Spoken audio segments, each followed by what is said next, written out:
Well, it's Monday evening, closer to 8 o'clock now. I made a couple of videos, got sidetracked, my brain went blank and had to start over, so here I am again. Now, it's Monday. Junior starts school this coming Wednesday. Starts high school. So, my week's going to be a little bit more topsy-turvy, kind of mixed up kind of thing, but you know, it is what it is, I guess. I never can understand why they just don't start school like it was when I was going to school, like the weekend after Labor Day, you know, start school then. Oh no, we gotta start school the first week of August. So that way, you know, we can screw everybody's plans up. And I hate to say it, both my kids, one's out of high school already and down in Florida, and my other one's still in high school, and I can ask him a certain question about history or biology or something like that, and they give me the blank look of like, huh? I'm like, well, don't they teach you anything like that in school? Oh no, they don't teach us nothing like that. What the hell are they teaching you then? And then on top of it, our school superintendent for the county schools, I think she likes hearing herself talk on the phone, because she'll send like like during the school year, hell, there's like two or three messages, sometimes at least one message a day, if not two messages a day, and it's over like stupid shit. And half the time I just see Hardin, if my kid's home from school, I see Hardin County School show up on the telephone, I just hit silent ringer. Nothing you got to say pertains to me. Because half the time it's about PTA or some stupid school function that my kid doesn't belong to, and I'm just like, whatever, I don't care. But, you know, I guess it is what it is. Now, last week, the wife's vehicle screwed up really good. I think it's a timing chain. It's not a timing belt. It's the timing chain inside the engine. And basically, now, it's one of two things. It's the timing chain that's inside the engine, not the timing belt, or it's the timing chain inside the engine with one of the lifter valves that are knocking. It's one of the two. Because it literally sounds like you took a handful of marbles and poured it inside the engine and let them bounce. That's what it sounds like. It's not good. So she's using my vehicle. And last week I didn't go to market because of that. Because one, she didn't get home late till Friday. Two, with the vehicle messed up, I didn't fix anything. And I was like, I'm just not going to market this week. I'd sit home and be dumb and lazy. And so that didn't take place. This coming weekend, I believe I'm going to attempt to go to market. Don't know if I'm going to or not. I do know I should, just to make some extra jingle, to be able to help pay for this thing that messed up in her vehicle. Of course, I know what I make of the market's not going to be even a tenth of a fraction of what it's going to cost to fix that. But I do have other money saved up. Like I said in one of my other videos, I saved up to buy a furnace for the house. That's been done, and the money that's left over as of now is going to be used for property tax and Christmas, and so, and if all else fails, you know, I'll still stick some money back from property tax, and then just use that, whatever's left over, for help getting her vehicle fixed, on top of what I make from now until the end of market, whichever comes first. But it is what it is, you know. I pondered on selling a couple of things of mine. I really don't want to, but if push comes to shove and I have to do it, I'll do it. But I really don't want to. So chances are I probably won't. I'll just save up and, you know, pull money out of my ass here and there when I can, and slow down on getting things that I need for market, and refrain from buying certain things, and just kind of go with what I have, and that'd be it. So, what can you do?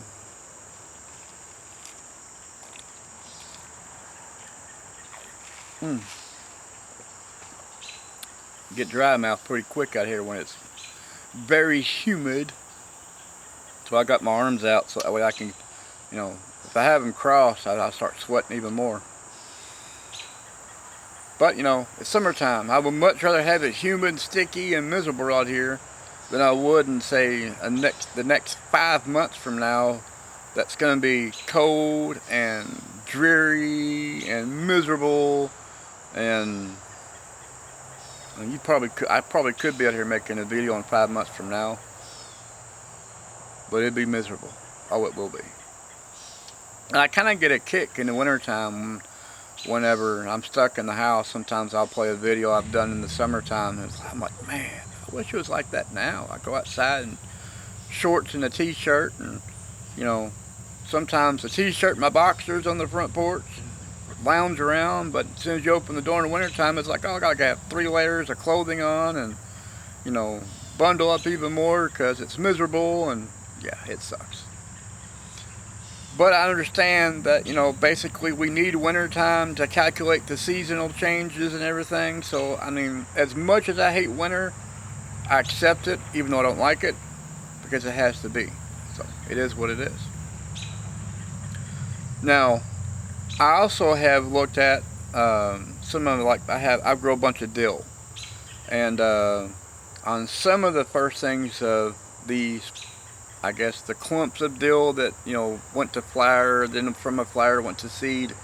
I took a couple of them a couple weeks ago and clipped them off, put them on a paper plate, well, a styrofoam plate, and stuck them in the freezer for about a day. And then I took them out, brought them outside. I put them in this one little container I grow some of the dill in, and just basically laid it on top of the surface of the dirt. I didn't cover up like I probably should have, but I just put it on the surface. And so now I got new sprigs of it looks like little bitty ass grass sprigs, but there's things of dill that are popping up. So hopefully, knock on some wood, I'll get some decent dill. I mean, they don't have to be monster size, but as long as it grows, and I get some before the frost comes in, then I can cut that, dry it, or cut it and use it making pickles or whatever I want to season it with, or cut it, then dry it, grind it up into like a powder form, and I have fresh, well, I wouldn't say fresh, but I'll have decent or aromatic forms of dill to use for whatever I want. But I have been collecting a lot of the seeds from some of the other pods, well, clumps of the heads, and I have them in a plastic bag in the house right now, and I'm going to keep storing, I'm going to keep saving them and everything else. And eventually what I'm going to do is find like the coldest room of the house during the winter time and leave those inside there, and then say, I don't know, mid to late April, come out here and reseal them in a different container form and have me a large dill bed. So that's my goal, that's my plan, and that's what I plan on hoping to doing as long as I keep waking up in the mornings and able to see the sunrise and sunset. But that's my plan, that's my goal. And I've already harvested a gallon plus of grapes on my front part of my yard by the driveway, roadway. Back here in the back, I got I don't want to say, I know I got way more than a gallon of grapes back here in the back, but they're still green. They haven't even changed yet. So whenever they change, then I'll go back here and I'll cut and add more to my collectional pile. I actually thought about attempting to make wine this year.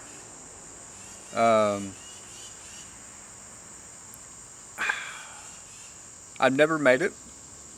Everybody says it's easy to make and everything else. I don't know. Um, but I'm really tempted to make some sweet wine, some grape sweet wine. And, but I don't know. I'll have to, I guess, in the next couple of weeks, kind of really ponder if I really want to do it or not. Because a lot of times when I pick the grapes, I just throw them in the freezer, and whenever I get ready to use them, because I have a steam juicer, and I'll put them top the top canister piece and basically steam the crap out of it and get all the juice from that. Then I'll take the pulp part of it and I'll press it even more to get more of the, I guess, juice squeezing, however you want to call it, out of that. And then I'll just take the leftover part of like the pulp mash of it, and I'll feed it to the chickens or I'll feed it to the goats or whatever. And I'll just take all that juice from the grapes and I'll make grape jelly with it. Now, one year, when I was a kid growing up, I would say a kid, I was mid-teenage years, there was a cartoons come on TV all the time called the Gummy Bears. You can find them on YouTube. Used to come on like weekday afternoons or Saturday mornings, I can't remember. But they had a thing called gummy berry juice. And of course, when my kids were real little, of course, all the cartoons I watched as a kid, I made sure they watched the same ones. And even the violent ones like Bugs Bunny and stuff, and Tom and Jerry. But one year, my oldest one was like, he goes, "Why don't you make some gummy berry juice?" Well, at that time we had shit tons of blackberries around here, and I'd pick blackberries, and I'd pick the mulberries, and I'd pick raspberries, and I'd use grapes and blueberries and strawberries, and I'd just put everything in the steam juicer, and it came out. It was a crazy weird taste. It really was. It tasted good, but it was a crazy weird taste, and the color of it was horrible. It looked like between a brownish purple, but it had great flavor. So I jarred some of that up, and then I water bathed it, make it shelf stable for a while. And I gave some out to some friends of mine, and they mixed it with like vodka and stuff like that. And they're like, "Man, this is really good. This is really good. And you didn't mix alcohol with it. It tastes even better." And when I was much younger, in my mid to late teenage years, I went out with some friends of mine, and I got sloppy, shit-faced, hammered drunk. And I pissed some people off at a party. My friends brought me home 2 or 3 o'clock in the morning, banged on my mom's door. I was raised hardcore Southern Baptist, well, Antioch Southern Baptist. And anything fun in life is against church's rules. And so I got maybe an hour's worth of sleep that morning. And after getting my ass handed to me and puking in the toilet for a couple hours. But I got up about 4:30, 5 o'clock in the morning, took a ride down the other side of Hodgenville, which is in LaRue County, better known as Lincoln's birthplace. And on the other side of Magnolia, between LaRue County and Magnolia, a friend of ours had a dairy farm. And I shoveled cow shit knee deep from 6 in the morning till about 8 o'clock at night. Broke me a drinking. Now, I will sip on stuff here and there. The closest thing to me drinking wise, now, I would buy a bottle of Boone's Farm, and that's like a sweet, cheap wine. It's like apple-based wine. It's different flavors. There's probably more alcohol in the beer than there is the wine, and I might have a glass or two of that and put the cap on it, stick it in the refrigerator, and before the bottle is actually used up, it'll go bad from sitting in the fridge that long before it's even used up, because I don't care about drinking no more. I'll sip on things here and there, but I mean, when I say a sip, I'm talking like, okay, I'm done, and that's it. Now, when my neighbor Mike lived across the street over there, he loved Corona. I love Corona. I love Corona. He liked Corona. But there's a lot of times he was kind of like too broke where he couldn't buy a Corona. So I'm like, fine, I got some money. I'll go to the store. I'd buy a case of bottles of Corona. And of course, I'd give it to him. And of course, he'd laugh. He goes, let me guess. He goes, you bought it for yourself, but you're giving it to me. I said, yeah, kind of like that. So, of course, he would drink on it during the week, whatever. And I might have one or two the whole week.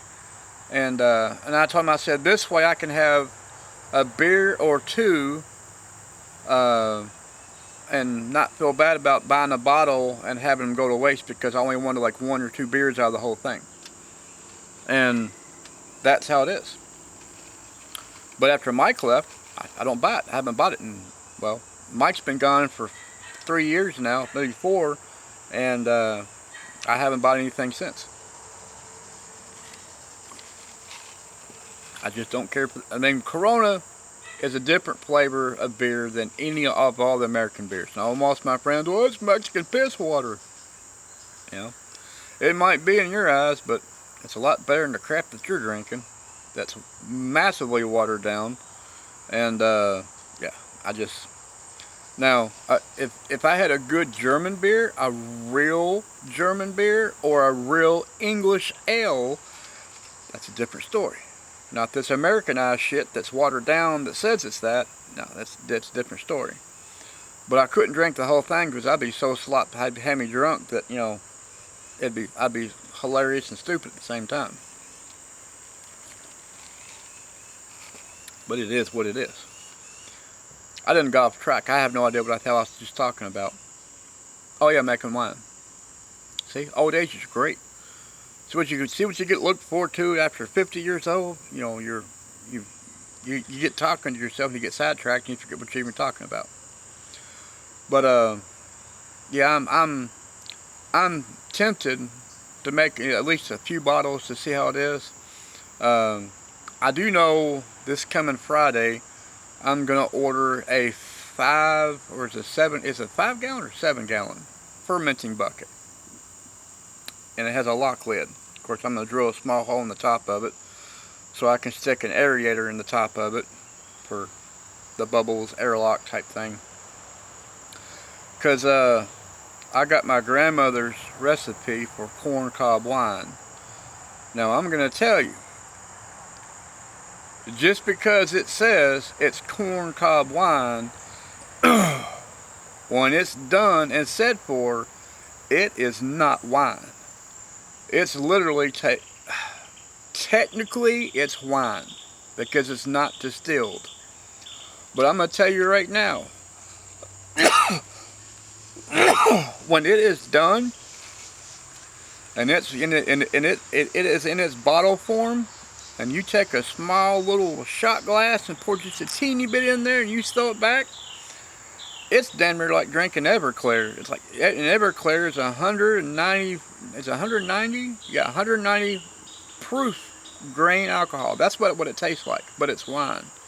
It will knock your dick in the dirt, and then some. My grandma used to make it all the time, which I always thought this was comical.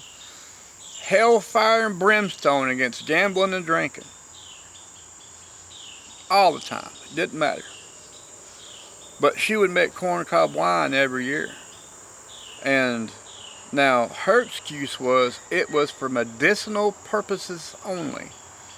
And she would have a little juice glass about that tall, probably that big around, and she'd fill that thing 3/4 of the way up, and she'd just gluck, gluck, gluck, gluck like that. And of course she'd be, 9 sheets to the wind off of that shit. And medicinal now. Nothing wrong with that. But if I went to a liquor store, bought a bottle of Maker's Mark, came home, did the same thing, poured a bottle the same size and drank it back, I would be wrong, and all hell and brimstone would come out of the ceiling and floor because I'm drinking. It's not medicinal. It's for leisure. But she can make it, drink it. It's medicinal.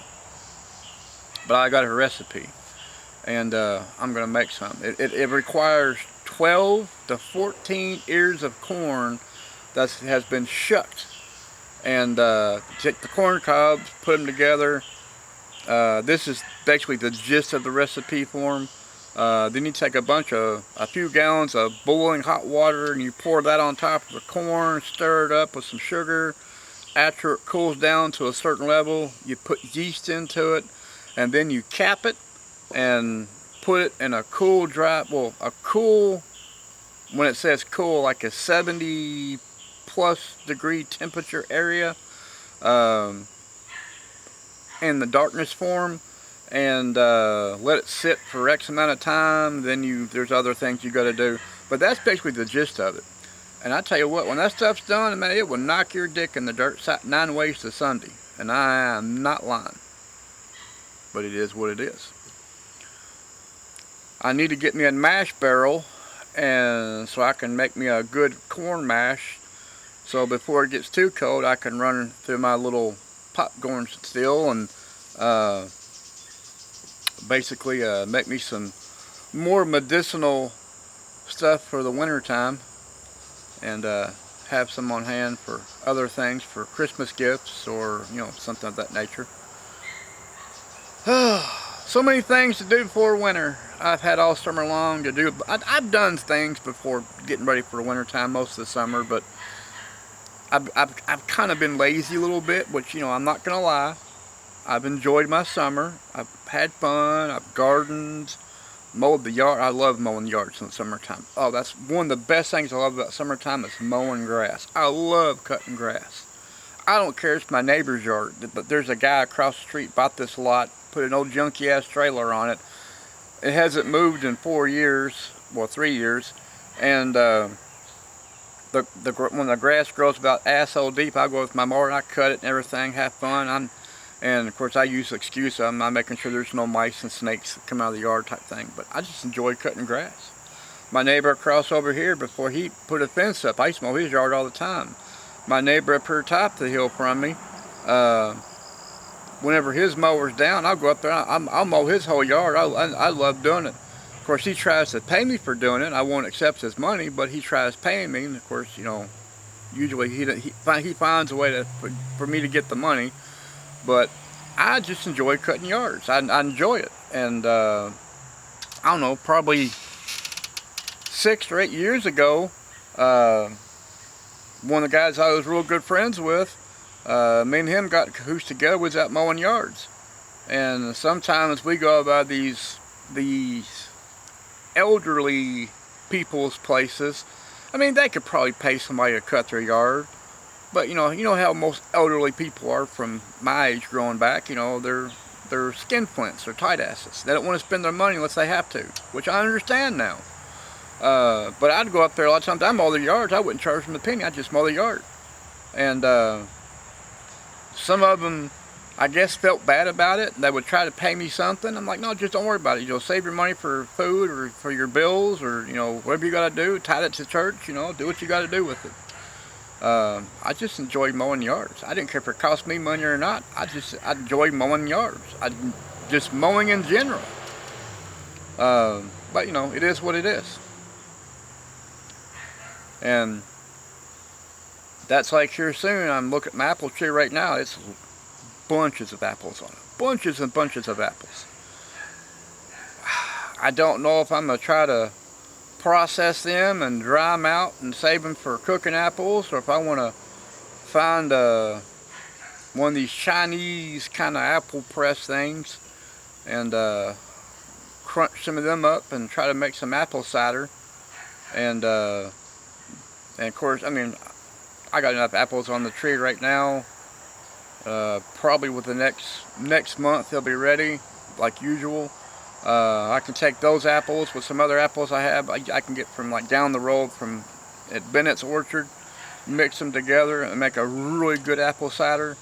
And then once I get tired of drinking apple cider, then I can put it to the side and let it turn to vinegar, and there we go. I'll have vinegar, bunches of vinegar. But it'd be okay.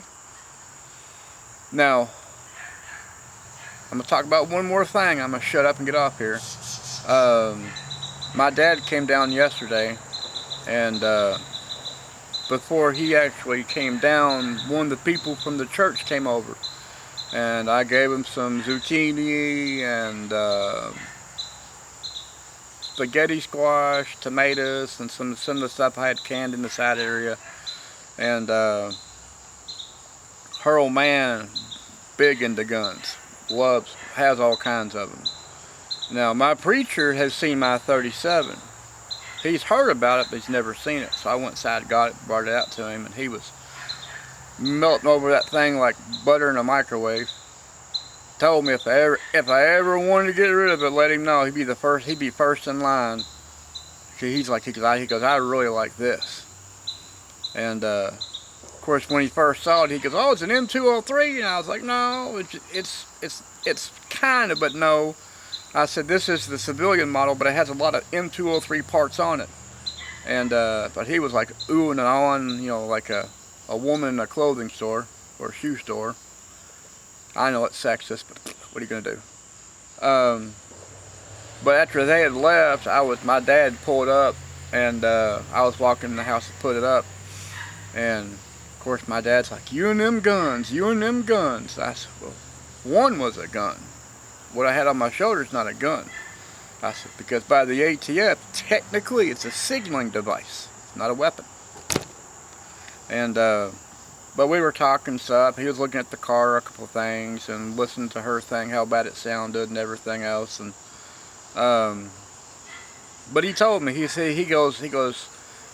like, me and you are wired completely different. And of course he was talking about how we're wired different, and what he calls priorities, what I call priorities, stuff like that. But he told me, he goes, I guarantee, he goes, I could leave my house if I had to, come down here, and we could stay in your house for 4 months and never have to go to the grocery store, never have to go and get things to cook for dinner. We could live in your house for 4 months, guaranteed, and never go hungry. And I said, yeah, you're probably right. And that it kind of made me feel good, because it's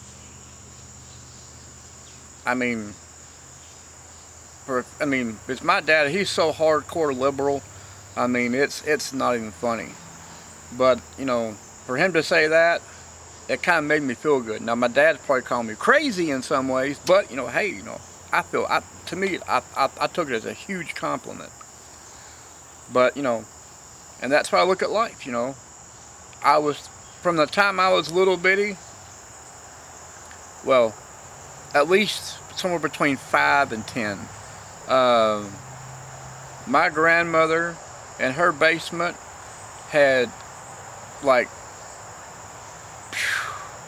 a 20-foot long, 3-shelf high wooden like shelf canister thing, and it was like cram-packed of canned items that she had canned personally. Mustard, ketchup, relish, pickles, long-term, like when I say long-term, like massive long-term food storage, just crazy stuff that was like that. And that's how I was raised. And of course she grew up during the Depression, so that's why she did what she did. And so I used to see that when I was growing up, and it kind of rubbed off, and that's why I sectioned off part of my house inside, and I caught my green room, which I make some of the videos in, and that's my food pantry. It's a huge ass food pantry. I got cooking utensils, I got pans in there, I got canned goods that we eat during the time, and I got other stuff that's food, like food stock preservation and cans, the last 10, 20 years, and it's my side room. And I know I probably shouldn't say that online, but hell with it, I don't care. I look at it like this: if you're gonna come to my house to break in my house to steal food, you are in more desperate need than I am. So, but if shit hits the fan and you come here looking for it, chances are you're going to come to an empty house, because I've already packed up and shagged ass to the farm, and I've already taken everything in that room with me. So, just to let you know, it is what it is. But I'm going to shut up. Like I said, I'll make another video here soon. As long as my camera holds up, and God willing, I'm able to put my feet on the floor and move around and communicate, I'll make another video. When, I don't know, but I will soon. So until then, y'all have a great day. Keep your nose clean and your powder dry, and everything should be okay. And if it's not, do a little praying to the man upstairs, and best I can tell you do is everything should turn out okay. Knock on some wood. Till then, hasta la pasta.